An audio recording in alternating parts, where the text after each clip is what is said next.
Hey y'all, wanted to come to you real quick, show you a little bit about the paddle belt that I use, the one that I make.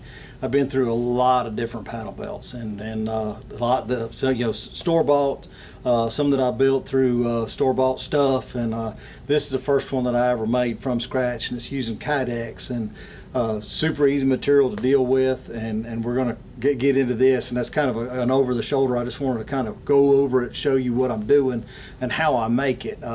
If you've watched any of my videos, you know I tend to use a paddle belt whether I'm sight fishing or just when I'm standing in general. It just makes it a whole lot easier for me instead of having to put the paddle down in the boat and hoping that it slides out or the wind blows it or whatever. It's just so much more secure to do this, and I really like it. So what I've done is I only had a 093 Kydex, which I recommend 0.125.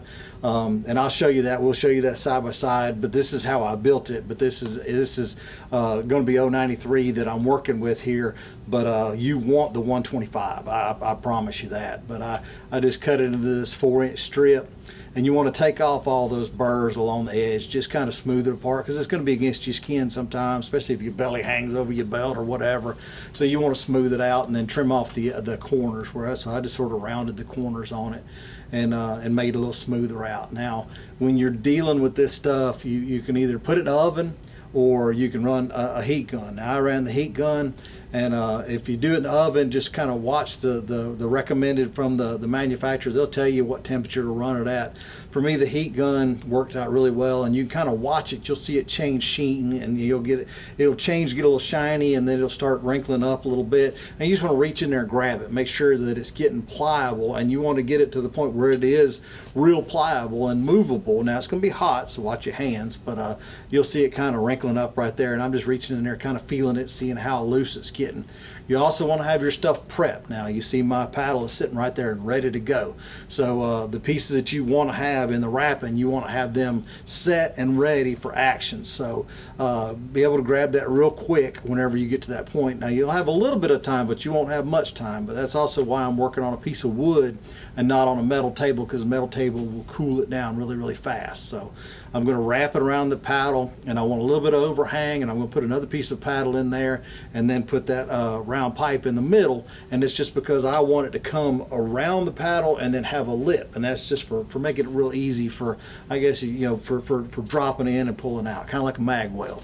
So you see I boogered up a time or two and don't get it quite right, but once I get it in there, I just hold it and let it cool down. Now if you wanted to clamp it in place, that's fine and dandy. It will not take long. I mean, once it cools down and gets below that 300 something degree temperature, it's going to get real solid real fast, and you'll see I can pop it in and out. And that 093 doesn't snug up quite as much as that 125 now, and that's another reason why I like that 125. But you can see this would work, but I would definitely recommend working with that 125. Now I'm going to start working on the back of it. You can rig it to where it will go around your belt, however you want to. I have a dedicated belt because I need a belt to hold my britches up, and I don't I don't need any help losing britches, so I don't want it. You could actually bend a flap over if you want to just tuck it inside of your pants. That's fine and dandy. I like it the way I do, and that's having a dedicated belt for it, a good thick utility type belt, and I like that a whole lot. So that way I grab it out of the truck whenever I'm heading to the boat, and I know what I've got, and it just goes below the seat of the boat. Whenever I'm ready, I'll buckle up and go to it. So but when I come over and put this strap underneath there, and I'm going to bend it over and I'm going to clamp it in place. Now if you had a little straight edge, it'd make a little nicer looking, but for this is going to be on the back of it, and nobody's going to see it anyway. So, but I put those little clamps just to hold it in place, and then you'll see here shortly I'll actually add another clamp, because you just want to make sure that angle is how you want it. I want the paddle part kind of a little bit away from my body, and make sure it's not backwards. I want it just sticking out a little bit, and that's what I'll do. I get in there and just tweak it, and if you screw something up on it, just heat it up again, and you can fix it with heat. And that's the good thing about dealing with Kydex. One, it's relatively inexpensive, and two, it's pretty easy to fool with. So I liked it a whole lot once I figured out exactly what this thing will do, and have put this through its paces. Man, I've been very, very pleased with it. Now these are Chicago screws. These are actually made for holsters and stuff like that. And it's a two-piece screw, real smooth on the front and back, so if it gets against your body, it's not going to have any sharp spots, and it's not going to gouge you or anything like that. It's got a little rubber gasket or O-ring that goes around it, so when you squeeze it together, it flattens that rubber and it puts a live load on it, so it helps to keep the screws tight. In multiple months of trips with mine, I haven't had one loosen up yet. So, but just be aware of that. But they're relatively inexpensive. I think it's a 12 pack. But you just drill the holes and put them on there, snug it up. Now I'm gonna show you this once I get it drilled out. I'll go and grab the one that I use, and that way you can kind of compare. You'll see the thicknesses of the two.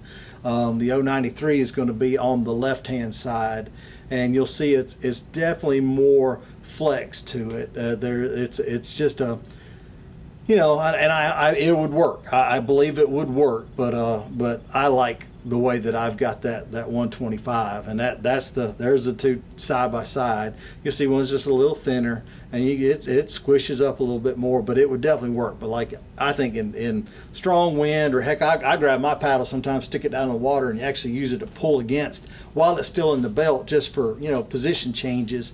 And that 125 is just strong enough to stand up to it. But it works great. I mean, I've used it on multiple times. Like I said, if you're sight fishing, or if you're just standing up and doing like I do, fly fishing, stuff like that, where I don't want to be constantly moving back and forth to grab paddles, it is just nice to be able to reach down one hand, pick it up, put it back where I need to go. It's intuitive. I don't have to look at it. I don't have to see it. I know where it's at, and it works really well. So try out a paddle belt. Go ahead and make you one. Let me know what y'all think, and I hope this helped.